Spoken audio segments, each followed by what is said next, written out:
સંવંત 1859 કારતક સુદ 11 રોજ વિપ્રના વેશે નારાયણ મુનિ ટોરડાના અચલેશ્વર મહાદેવી આવ્યા અને દેહરાના ઓરસિયા ઉપર બેઠા. તે વખતે ટાકા ટૂકાથી બુઢેલી એક બ્રાહ્મણ જતો હતો. તેને ખુશાલભાઈએ પૂછ્યું કે અચલેશ્વર કોઈ આવ્યું છે? ત્યારે તે વટે માર્ગુએ કહ્યું કે અચલેશ્વર મહાદેવમાં એક વિપ્ર બેઠો છે, જેમણે મારી સાથે તમને સંદેશો કહેડાવ્યો છે કે ક્યાં સુધી તમારે ઘેર રહેવું છે. આ સાંભળી તરત ખુશાલભાઈ અચલેશ્વર મહાદેવ ગયા અને નારાયણ મુનિના ચરણમાં પોતાનું શીશ સમર્પણ કર્યું. હર્ષાશ્રુથી ચરણારવિંદનું તેમણે પ્રક્ષાલન કર્યું. ખૂબ રડ્યા.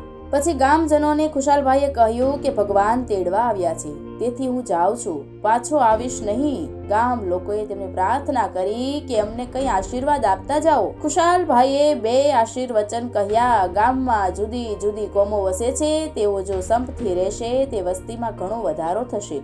બીજું, તમારા ગામની બુઢેલી નદીમાં ટોરડા ગામની હદ લાગશે ત્યાં સુધી પાણી સુકાશે નહીં. આ જગ્યાએ ખુશાલ ભટ્ટને મહારાજ બ્રાહ્મણનું રૂપ લઈ તેડવા આવ્યા હતા. એવું મહાપ્રસાદીનું સ્થાન છે.